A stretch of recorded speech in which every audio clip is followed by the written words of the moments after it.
No se lo esperaban, ¿verdad? Con lentes. Sí, a veces me gusta usarlo mucho porque como utilizo mucho la pantalla para que la luz no me dañe la vista. Pero me han dicho por ahí que me parezco un intelectual. Muy bien, hermanos. ah, Nuevamente es un placer estar aquí llevando la palabra del Señor. Vamos a desentrañar los textos que vamos a estar dando a continuación. Vamos a estar mirando Mateo capítulo 22. Vamos a estar leyendo los versos del 15 al 22, hermanos. El título del sermón o el mensaje de esta tarde es Una moneda para el César, un corazón para Dios. Pero ojo, la moneda no es para mí, es para el emperador. Una moneda para el César, un corazón para Dios. Para Dios. Es muy interesante porque vamos a estar tocando algunos aspectos históricos en esta tarde, además de que vamos a estar mirando algunos textos internos que nos van a ayudar a reflexionar un poco acerca del mensaje. Pero a manera de introducción, me gustaría compartir algo que estuve buscando en el libro de Suetonio, La vida de los 12 Césares, que nos van a ayudar a comprender un poco el contexto de los versículos que vamos a estar leyendo. Por ejemplo, el historiador romano Suetonio registra en su obra La vida de los 12 Césares que una vez al año dice que todos los ciudadanos de todas las clases sociales iban al Lacus Curtis en la plaza central de la República Romana y dice que ellos arrojaban a ese lago una moneda, lo cual se conocía como una stipe, para orar por la salud y por la prosperidad del emperador, es decir, del César. Para el ciudadano romano de aquella época, hermanos, la moneda con el rostro del emperador era un símbolo de lealtad, gratitud y dependencia. Básicamente, la moneda lo que quería decir era lo siguiente: yo te doy mi dinero a cambio de salud, prosperidad y cuidado civil. Entonces, mientras en Roma nosotros podemos ver que el pueblo rendía tributos al César, en el texto que vamos a estar mirando hoy, hermanos, veremos que en Judea precisamente se libraba una especie de batalla entre Jesús y los fariseos mucho más profunda sobre a quién le pertenecía realmente la lealtad. La lealtad, por un lado, tenemos en el contexto cultural donde los romanos les rendían su lealtad y tributo al César por medio de esa moneda, pero en el texto que vamos a estar mirando en Mateo 22 vamos a ver cómo aquí Jesús demanda otra cosa, otro tipo de lealtad. Así que si me sigue con la vista, vamos a darle lectura a los versículos. Vamos a empezar el 15 hasta el 22 y dice así Mateo 22, versículos del 15 al 22. Entonces se fueron los fariseos y consultaron cómo sorprenderle en alguna palabra. Le enviaron los discípulos de ellos con los herodianos, diciendo: Maestro, sabemos que eres amante de la verdad y que enseñas con verdad el camino de Dios y que no te cuidas de nadie porque no miras la apariencia de los hombres. Dinos pues, ¿qué te parece? ¿Es lícito dar tributo al César o no? Pero Jesús, conociendo la malicia de ellos, les dijo: ¿por qué me tentáis, hipócritas? Mostradme la moneda del tributo. Y ellos le prestaron un denario. Entonces les dijo: ¿de quién es esta imagen y la inscripción? Le dijeron: de César. Y él les dijo: dad pues a César lo que es de César y a Dios lo que es de Dios. Oyendo esto, se maravillaron y dejándole, se fueron. Una de las cosas, hermanos, que como habíamos visto que Suetonio nos cuenta, es que durante el gobierno de Augusto César, los habitantes de Roma tenían esta costumbre, ¿no?, de arrojar esta moneda al lago. Ahora, la moneda no simplemente era dinero, como habíamos visto, la moneda tenía ese valor que transmitía no solamente prosperidad o, podríamos decir, una bendición para el César, sino que también contribuía para la misma prosperidad personal de aquella persona que la lanzaba en el lago. Así que en el verso 15 vamos a estar mirando. El verso 15, hermanos, podríamos decir que es la continuación del texto que vimos la semana pasada. Recordemos que Jesús estaba hablando con los fariseos, había hablado acerca de la parábola de las bodas y él estaba mostrando cómo dentro del reino de Dios, aquellos que habían sido invitados para la boda del Cordero, se había infiltrado un frijolero, ¿cierto? Una persona que andaba por ahí y vemos cómo esta persona al final fue echado fuera del reino. Entonces, en el verso 15, hermanos, vemos que es la continuación de los textos anteriores. Nosotros podemos ver, hermanos, que después de que Jesús le dice estas palabras, los fariseos abandonaron el lugar después de escucharlo. Algo muy común de la falsa religión cuando se enfrenta a la verdad. Usted puede ver hoy en día que cuando una persona que trae mentiras se enfrenta con alguien que habla la verdad, lo más fácil de esa persona, como no puede refutar la verdad, es que irse. Y es mucho más fácil irse cuando tienes la verdad enfrente que quedarte y aceptarla.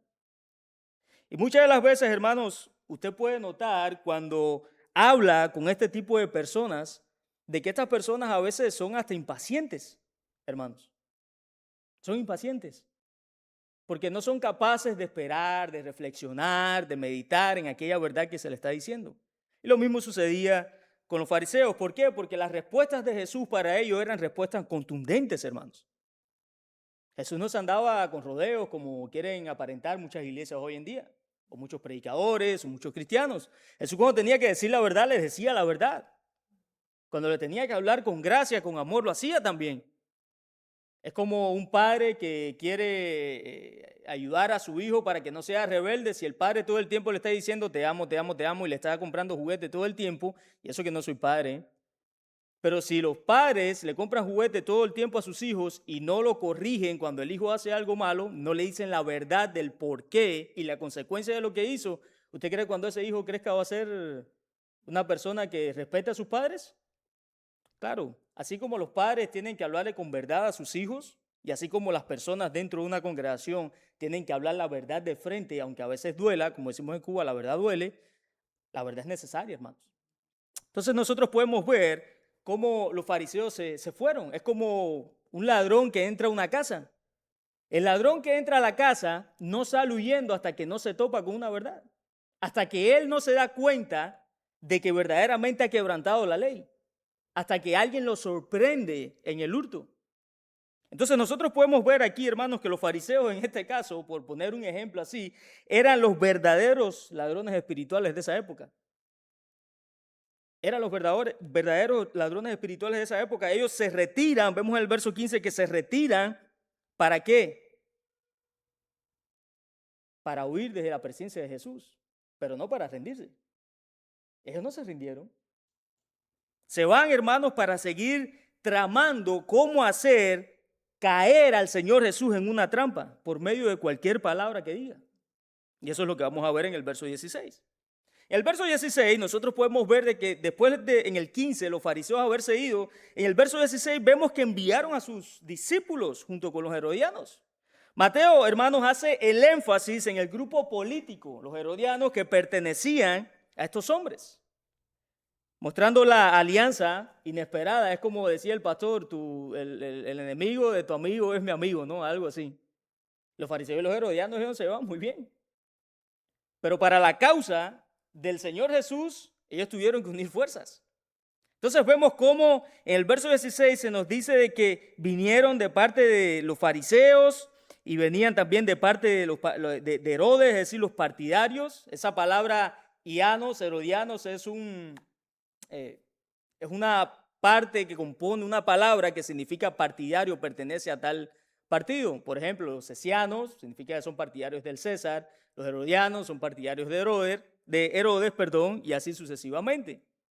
Entonces, lo que literalmente, hermanos, podemos ver en este pasaje es que los fariseos y los herodianos representaban esa clase de intereses distintos, pero en esta ocasión tenían ¿qué? El mismo propósito. El mismo propósito. Ellos buscaban, hermanos, de alguna manera, no solamente el poder religioso de la época, sino también el poder político. De alguna manera ellos buscaban cómo hacer caer al Señor Jesús. A veces las mentirillas, por muy blancas que sean, las mentiras no pueden atrapar, hermanos. ¿Cuántas veces usted no se ha topado con personas que le dice algo que aparentemente vale la pena y luego le clavan una puñalada por la espalda? Y usted sale dañado y usted aceptó ayudarlos por algún buen motivo o alguna razón. Pero esa persona no terminó pagándole diferente. Le dijo una mentira blanca. Y sí, tenemos que perdonar. Tenemos que aprender a perdonar a esas personas pese a la traición que ellos pueden haber hecho a nuestra amistad. Eso es normal. Pero siempre van a haber personas así, hermanos. Siempre van a haber personas que van a venir y te van a adular y te van a tratar bien, pero por debajo de eso hay un propósito. Hay un propósito mucho más profundo del cual ellos no quieren decir. ¿Por qué? Porque no les conviene. Porque en realidad buscan engañar a las personas y dañarlas bajo sus propios intereses. Y así nosotros podemos ver cómo tanto los fariseos y herodianos, a pesar de que no se veían, ellos se juntaron para poder hacer lo mismo con el Señor Jesús. Mira lo que dice el Salmo capítulo 2, versículo del 1 al 3. Dice, ¿por qué se amotinan la gente si los pueblos piensan cosas vanas? Se levantarán los reyes de la tierra y príncipes consultarán unidos contra Jehová y contra su ungido, diciendo, rompamos sus ligaduras y echemos en nosotros sus cuerdas. Hermanos, este salmo literalmente no se trata simplemente de rechazar las reglas o rechazar algún tipo de religión o de persona, sino más bien de rechazar la autoridad de Dios y de su ungido. Ellos, hermanos, veían su gobierno, el gobierno de Dios, el gobierno de Cristo como una carga. Y como a ellos no les convenía, porque por un lado Cristo les restaba personas, les restaba seguidores, pero por otro lado se enfrentaban a la verdad, ellos empezaron a tramar, hermanos. El tramar, el empezar a cuchichear ahí en la intimidad, el empezar a pensar o a maquinar malos pensamientos en contra de alguien. Eso es exactamente lo que ellos estaban haciendo aquí. Así que los fariseos y los herodianos, hermanos, ellos no buscaban una respuesta sobre los impuestos. Ellos más bien buscaban rebelarse en contra del rey que Dios había enviado. En contra del rey que había enviado. En el mismo verso 16, hermanos, también podemos ver cómo intentan halagar a Jesús. Palabras muy bonitas, decorosas. Aunque las palabras, hermanos, de aquellos que vinieron de parte de los fariseos parecían mostrar respeto y reconocimiento hacia Jesús, en realidad, hermanos, revelaban una profunda contradicción. Una profunda contradicción. Ellos decían, ahí en el texto, maestro, sabemos que eres amante de la verdad y enseñas con verdad el camino de Dios.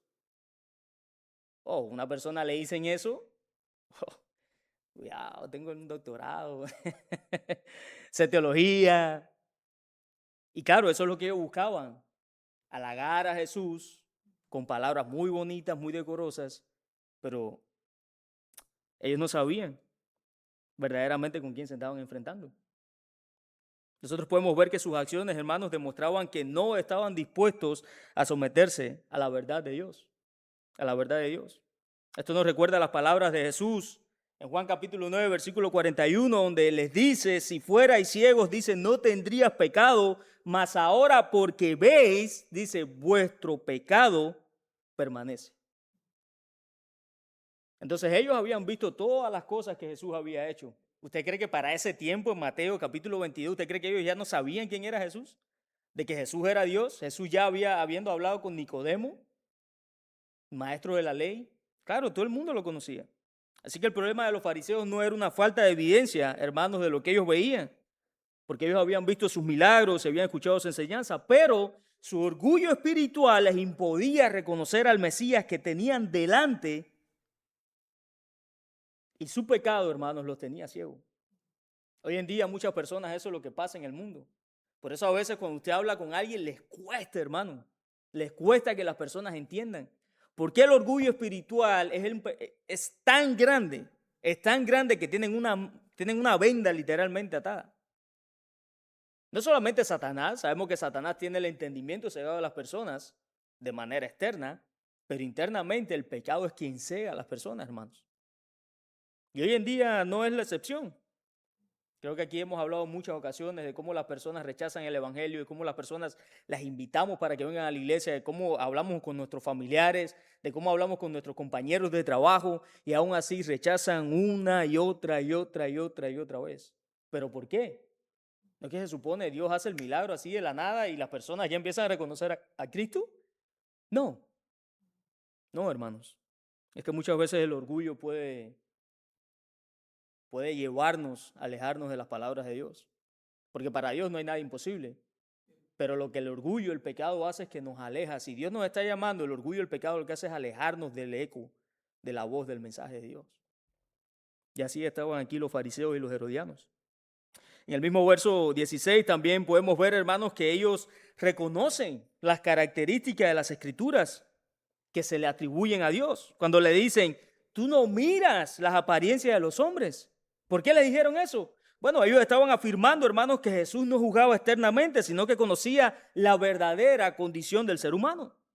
Como dice Primera de Samuel, capítulo 16, versículo 7, que dice el texto literalmente que Jehová conoce el corazón de los hombres, mientras que Juan capítulo 2, hermanos, versículos del 24 al 25, se nos muestra que Jesús sabía lo que había en el hombre. Entonces ellos reconocían verdaderamente que Jesús era alguien diferente a un ser humano normal. Podría tener algún poder divino, podía haber sido un profeta, que de hecho lo reconocen como un profeta que hizo muchos milagros en la actualidad. Pues claro, claro. Entonces ellos sabían quién era él. En el verso 17 nosotros vemos, hermanos, que le preguntan, dinos pues, ¿qué te parece? ¿Es lícito dar tributo al César o no? Bueno, esta pregunta nosotros podemos ver que es una trampa, hermanos, y vamos a ver por qué es una trampa. Es una trampa de doble filo. Si usted coge para acá, podía caer. Si usted cogía para acá, podía caer. Pero había una única oportunidad de hacer las cosas bien. Y pues nosotros sabemos de que Jesús les responde de manera correcta. Aquí nosotros podemos ver en el verso 17, hermanos, que ellos buscaban poner a Jesús en una situación imposible. Si respondía que sí, ellos podrían acusarlo de estar apoyando al César y de ser contrario a la fidelidad que Israel tenía hacia Dios. Ahora, ¿por qué? ¿Por qué? Bueno, el contexto judío, nosotros sabemos, como habíamos visto al inicio, en la introducción, el contexto judío, hermanos, la idolatría era un pecado castigado severamente bajo la ley judía. ¿Por qué? Porque se mandaba en la ley. Y cualquier reconocimiento indebido de un gobernante humano podía interpretarse como una violación del primer mandamiento. No tendrás ídolos. Amarás solamente a tu Dios. Mira lo que decía la ley ahí en Deuteronomio capítulo 13, versículos del 6 al 10. Voy aquí a hacer una pequeña paráfrasis. Dice, si te incitare tu hermano, hijo de tu madre o tu hija, tu hijo, tu mujer o tu amigo íntimo, diciendo en secreto, vamos y sirvamos a dioses ajenos que ni tú ni tus padres conocisteis, no consentirás con él, sino que lo matarás. Tu mano se alzará primero sobre él para matarle y después la mano de todo el pueblo lo apedrearás hasta que muera. Por un lado, los fariseos y los herodianos venían y le decían, oye, ¿se puede dar tributo al César? Si Jesús decía que sí, lo más probable es que lo iban a acusar y le iban a decir, oye, este está cometiendo idolatría. Está orando a otro Dios, nos está incitando, blasfemia, nos está incitando a orar a otro Dios. Eso era una. Pero por otro lado, si Jesús, hermanos, respondía que no era lícito pagar tributo al César, podían también acusarlo delante de Roma de que era rebelión. Por esta razón, la pregunta estaba diseñada como una trampa política y religiosa. Era política y religiosa. Buscaban que Jesús, hermanos, se condenara por sus propias palabras. Por ejemplo, en Lucas capítulo 23, versículo 2, podemos ver, mejor dicho, que posteriormente usan una de estas acusaciones precisamente para condenar a Jesús. Esta acusación la usan en frente de Poncio Pilato cuando dicen, a este hemos hallado, eso es en Lucas 23, 2, dice, a este hemos hallado que pervierte nuestra nación y prohíbe dar tributo a César, diciendo que él mismo es Cristo, un rey.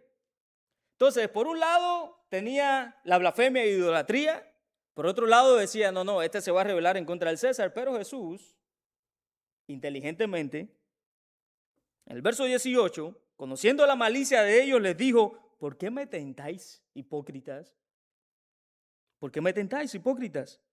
Hermanos, hoy la palabra hipócrita pues, suele entenderse simplemente como un insulto. Usted le dice a alguien hipócrita y lo más probable es que termine usted en el hospital o no sé dónde vaya a terminar. Pero en el contexto de Jesús tenía un significado mucho más profundo. La palabra significa una persona que hacía un teatro. Eran las típicas personas que suponían como una máscara y hacían las obras de teatro. Es decir, aparentaban algo que no eran porque estaban haciendo esa simulación, ¿no? Entonces, la palabra aquí, hermanos, que se utiliza, la que Jesús utilizó para hipócritas, hace referencia a alguien que representaba un papel.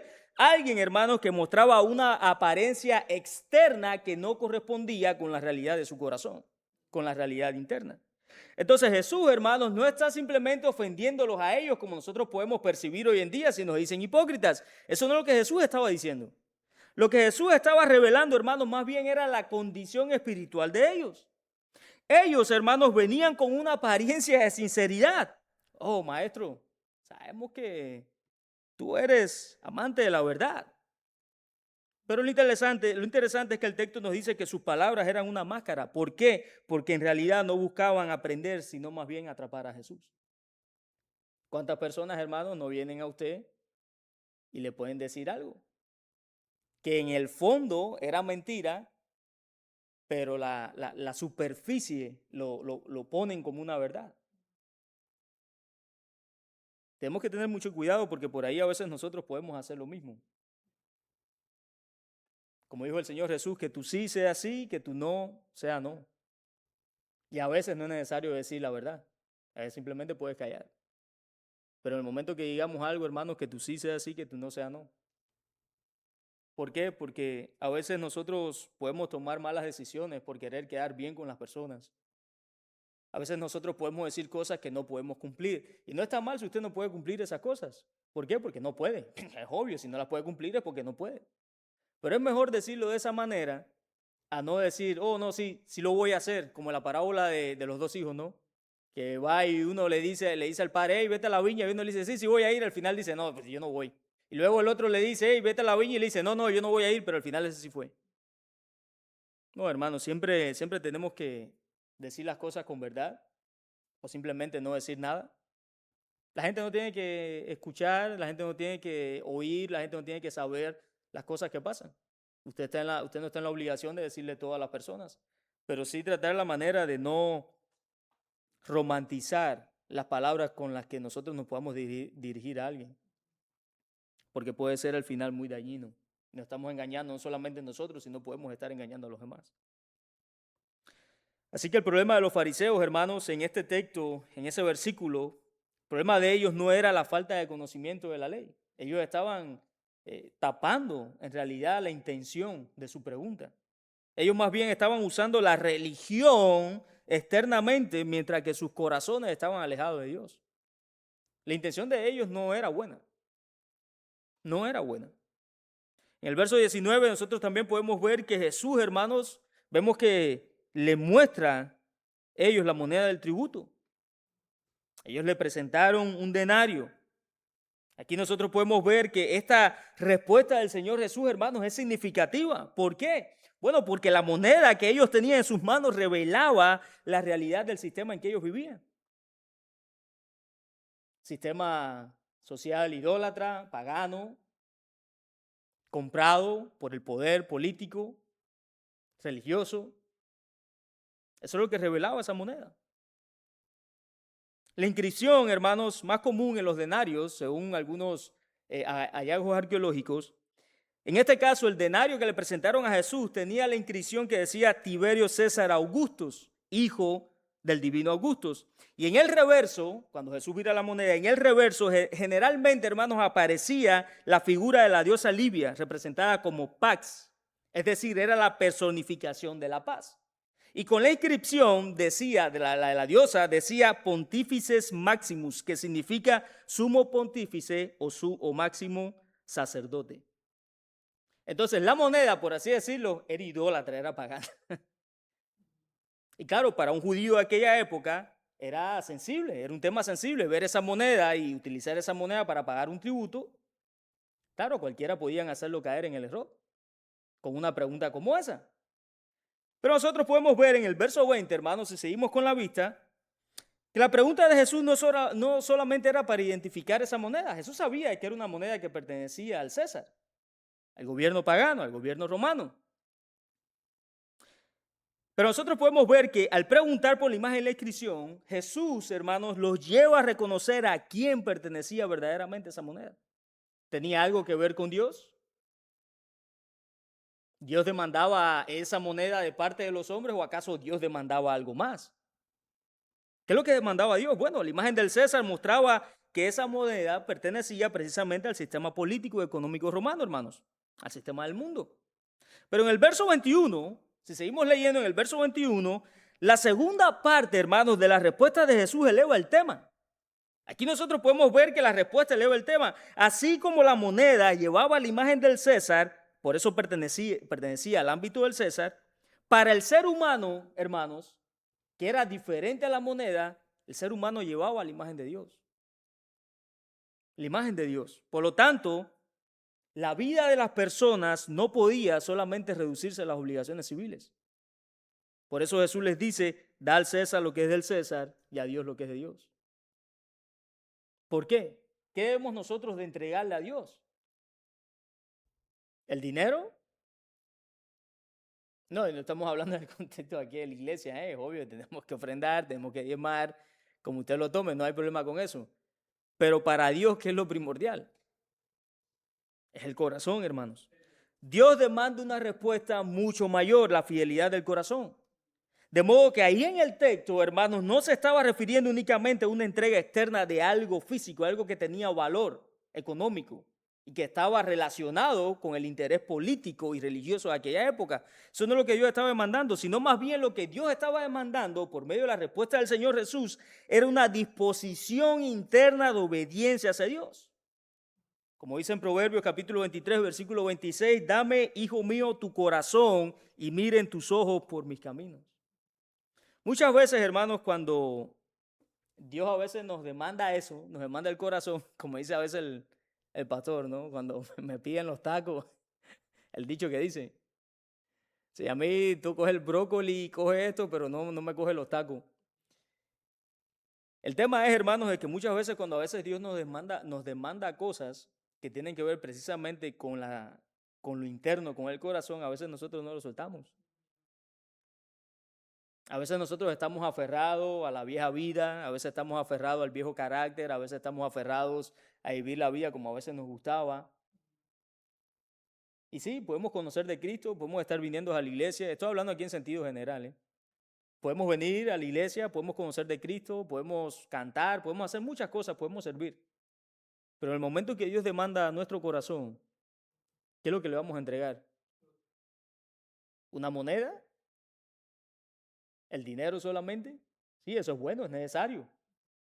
Porque como decía la hermana, ayudamos a los demás, nos ayudamos aquí nosotros mismos, ayudamos a otros que tienen necesidad cuando es necesario. Pero fuera de eso, ¿qué es lo que le entregarás entonces a Dios? Algo que tenga que ver con tu corazón, el tiempo, las veces que oras entre semana, las veces que estudias la Biblia con la familia, en tu devocional solo, las veces que meditas en tu palabra. El otro día hablaba con una persona, perdón, era un judaizante, y este judaizante me decía, no, es que yo no puedo coger la palabra de Dios, solamente se tiene que leer en la sinagoga o se tiene que leer en la casa. Y yo le digo, oye, ¿sabes qué? Yo me voy para el baño, yo me siento en mi taza y ahí yo medito en la palabra de Dios. ¿Cómo tú vas a decir eso? Eso no se puede hacer. Le dije, pero ¿y qué tiene de malo? Tú tienes que esperar el sábado a poder cumplir el famoso Shabbat para poder adorar a Dios. No, yo adoro a Dios donde sea. Yo a veces voy manejando, voy meditando en la palabra, voy orando. A veces estoy en mi casa, estoy cocinando, estoy cantando una alabanza. A veces estoy en el baño, a veces me llevo el teléfono y ahí mismo me viene un texto en la mente y empiezo yo ahí a estar hojeando y le pregunto a la AI, oye, ¿qué significa esto y qué significa aquello? Yo no tengo que esperar a un día específico para poder entregarle mi corazón a Dios, hermanos.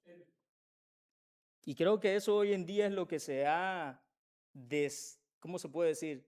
Desintegrado, perdido dentro de las iglesias. Hermanos, se ha destruido esa relación diaria con Dios. La relación con Dios, hermanos, no es de domingo a domingo, la relación con Dios es diaria. Ya sea que usted lo pueda dar de mayor o menor medida, pero siempre tiene que haber una relación diaria con Dios. Eso es una realidad. ¿Por qué? Porque como dijo alguien, van a haber cristianos que van a llegar arriba y van a ser cristianos amargados, pues. Bueno, arriba lo bueno es que ya no van a tener un cuerpo lleno de pecado, por lo menos ya van a estar riendo. O sea, que el típico cristiano que está así, mira.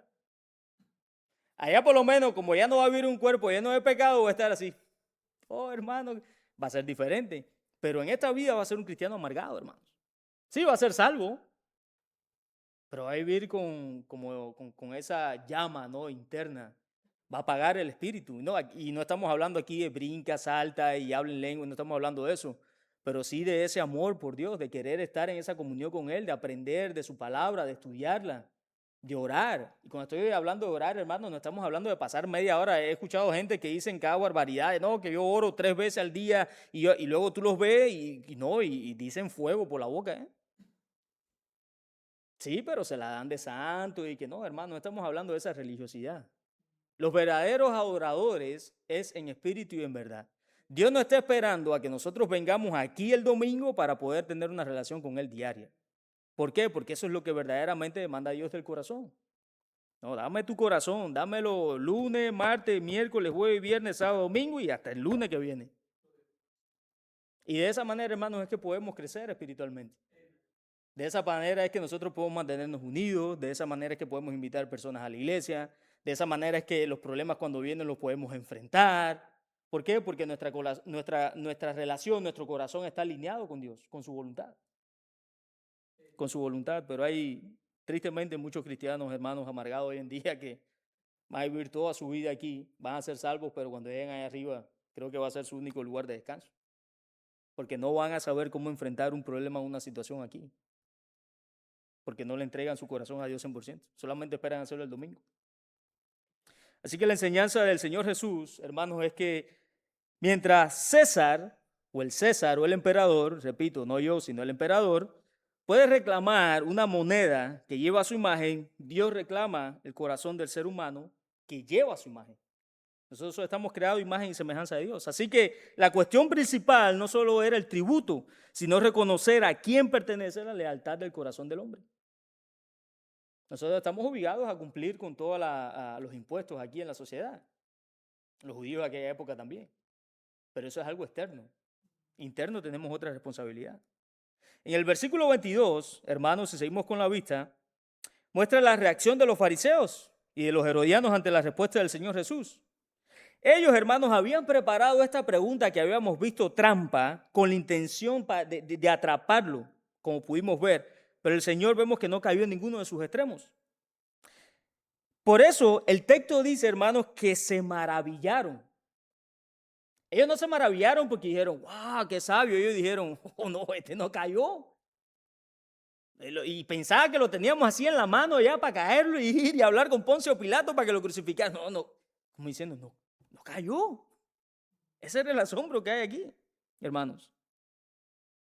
Así que es interesante porque la palabra maravillarse, hermanos, no necesariamente significa la admiración de algo espiritual, sino más bien la sabiduría ante la sorpresa de la manera en que Jesús respondió.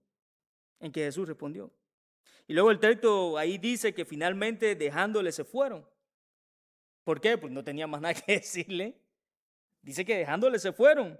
Esto nos muestra que el propósito de ellos no era buscar la verdad, hermanos, sino encontrar la oportunidad para acusarlo. No había ninguna buena intención detrás de todo eso. Y a veces nosotros tenemos que mirar cuál es la intención de nosotros también, en cada cosa que hacemos. ¿Cuál es tu intención al venir a la iglesia? ¿Cuál es tu intención cómo tú tratas a la familia? ¿Cuál es tu intención en cualquier situación? ¿Cuál es tu intención? Porque nos podemos mentir aquí los unos a los otros, hermanos. Pero a Dios Dios no puede ser burlado. Dios es el único que puede escudriñar el corazón. Así que tenemos que mirar cuál es la intención, hermanos, de nosotros en cada aspecto de nuestra vida. ¿Vas a la iglesia porque simplemente tienes un compromiso con alguien? Esa es la intención. Tratamos a nuestros cónyuges o a nuestras amistades de una manera agradable porque nuestra intención es aparentar que somos buenos cuando en realidad fuera del ojo público tratamos a los demás mal. Y eso me lo digo para mí mismo, Aquí no lo estoy diciendo, no, lo digo para mí mismo, hermano, porque esa es la realidad. Es interesante porque terminando con el texto, con el pasaje de hoy, esto conecta muy bien con el inicio del pasaje, donde Jesús dice que conocían su malicia. Ahí claramente se vio a entender de que ellos no estaban buscando verdaderamente aprender de Jesús. No estaban buscando aprender de Jesús. Así que para terminar, vamos a mirar 3 puntos, hermanos. Número 1, debemos cuidarnos de la falsedad espiritual, hermanos. La falsedad espiritual. Póngase a pensar qué lo puede llevar a usted a vivir una vida cristiana falsa. El mismo Jesús dijo en los evangelios que en aquel día muchos le van a decir, Señor, Señor, en tu nombre hicimos esto, en tu nombre hicimos aquello. Tenemos que cuidarnos, hermanos, de la falsedad espiritual. No todo el que me dice Señor, Señor entrará en el reino de los cielos. La Biblia está llena de advertencias en contra de aquellas personas que buscan vivir una vida cristiana en falsedad. Tiene por allá la advertencia de la iglesia de Apocalipsis, donde le dice, ojalá fuera frío, ojalá fueras caliente, pero puesto que eres tibio, te voy a vomitar de mi boca. Entonces muchas veces, hermanos, a veces no medimos verdaderamente la intención por la cual hacemos las cosas y al no medir la intención, eso nos lleva a caer en una falsedad. Y tristemente, y lo voy a decir tristemente, van a haber personas que en el día del juicio se van a topar con una realidad diferente a la que vivían aquí. Ellos van a llegar ahí arriba pensando que van a ser salvos cuando estén en la presencia de Dios y le digan, no, ni aquí está tu nombre en el libro de la vida, ni por aquí tengo, aquí lo que se aparece son tus obras. Tú hiciste esto y esto y esto. Arriba. Y tristemente así va a pasar, hermano. Así que debemos cuidarnos de la falsedad espiritual. Debemos cuidarnos de eso. Punto número 2. Cumplir nuestras responsabilidades como ciudadanos. Jesús aquí no estaba diciendo que no debíamos pagar tributo.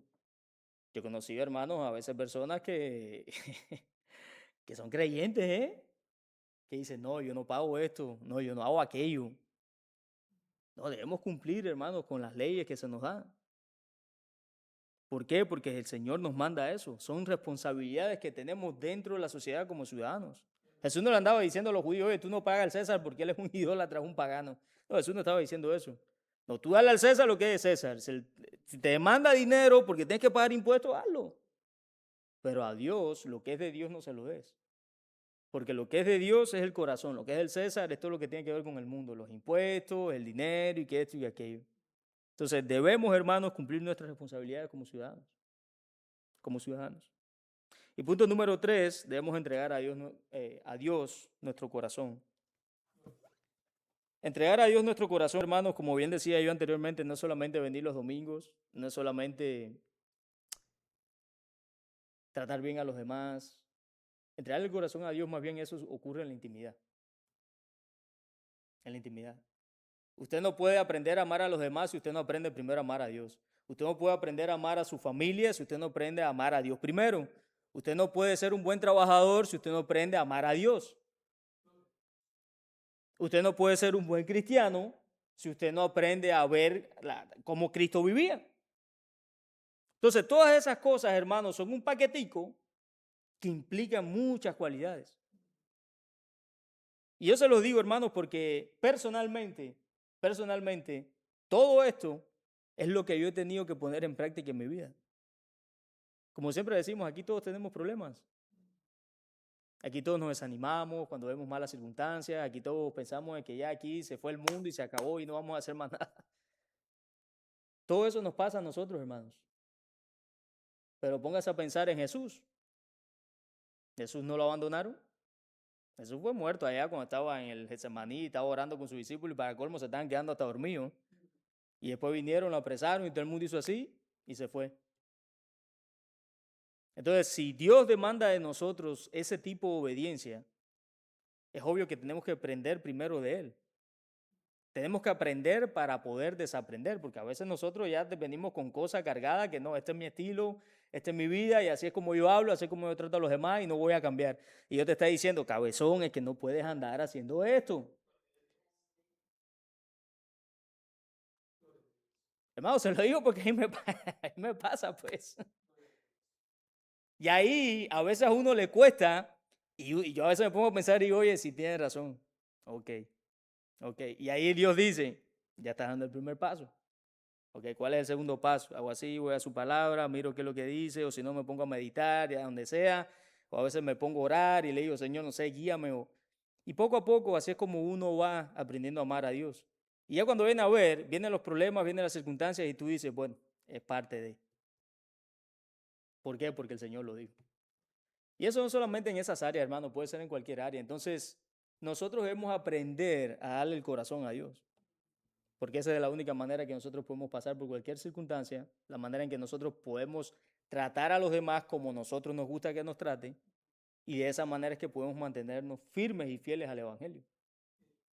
Y yo siempre lo digo, a mí no me interesa si somos pocos, hermano, no me interesa si somos 2, 3, 4, 5 personas los que habemos. Para mí, mientras que los que hayan sean pocos, pero que amen verdaderamente al Señor, con eso es suficiente. Con eso es suficiente. Así que meditemos en estas palabras, hermanos, aprendamos a amar a Dios, cumplamos con los deberes sociales y meditemos también en si verdaderamente vivimos en una falsa religiosidad. ¿Cuál es nuestra intención de hacer las cosas? Amén. Vamos a orar. Padre, te damos gracias nuevamente. Gracias por tu palabra. Gracias porque a través de ella tú nos enseñas, Señor, tú nos exhortas. Señor, sabemos y reconocemos que de alguna u otra manera ofendemos, Señor. No solamente tu palabra, sino también te ofendemos a ti, ya sea de manera pública o en la intimidad. Señor, oramos para que, como bien decíamos en esta tarde, que tu Espíritu Santo nos guíe a tu buena voluntad. Limpia, Señor, nuestro corazón con hisopo y saca lo más oscuro y perverso que pueda haber en mi corazón. Y crea en mí, Señor, un corazón nuevo, un corazón limpio, un corazón que esté dispuesto, Señor, a aceptar lo que tú demandas y a rechazar todo aquello que no te agrada. Por lo demás, Señor, bendice a aquellos que no han podido venir. Bendícelos, Señor, en gran manera y ayúdalos en cualquier problema que estén pasando. También a aquellos que nos miraron o que nos miran a través de las redes sociales o que nos van a mirar. Oro para que tu palabra, Señor, sea de bendición para sus vidas y que de alguna otra manera tu Espíritu Santo toque y quebrante sus corazones. Para la gloria de tu nombre oramos en Cristo Jesús. Amén.